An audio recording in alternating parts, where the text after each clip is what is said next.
জাতীয় পার্টির প্রতিষ্ঠাতা চেয়ারম্যান সাবেক রাষ্ট্রপতি এইচ.এম. এরশাদের পঞ্চম মৃত্যুবার্ষিকী উপলক্ষে মিলাদ মাহফিল ও আলোচনা সভা অনুষ্ঠিত হয়েছে। সকালে রংপুরে পল্লী নিবাসে এরশাদের কবর প্রাঙ্গণে আলোচনা সভা ও দোয়া অনুষ্ঠিত হয়। এ সময় সিটি মেয়র ও মহানগর জাতীয় পার্টির সভাপতি মুস্তাফিজার রহমান মোস্তফা, জাতীয় পার্টির সাধারণ সম্পাদক এস.এম. ইয়াসির সহ অঙ্গ সহযোগী সংগঠনের নেতাকর্মীরা উপস্থিত ছিলেন। আলোচনা শেষে খাবার বিতরণ করেন জেলা ও মহানগর জাতীয় পার্টির নেতাকর্মীরা।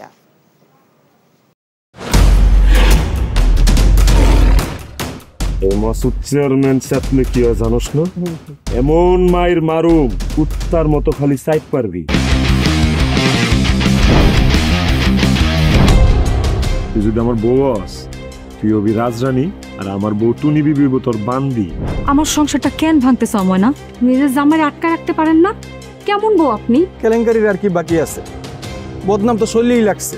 আপনার প্রথম বউ কি আত্মহত্যা করছিল নাকি আপনি মারছেন?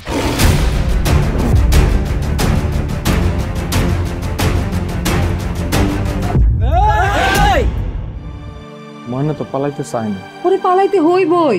ময়না রে, তুই আমারে মাফ করে দিস। আমারে খাওয়ানোর মধ্যে বিষ মাখায় মেরা ফলাইতে চাচ্ছে।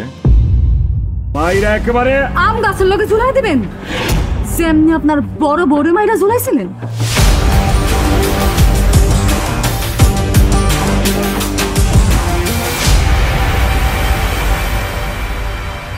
এখন জন্ম সনদ দিয়ে খোলো বিকাশ স্টুডেন্ট অ্যাকাউন্ট।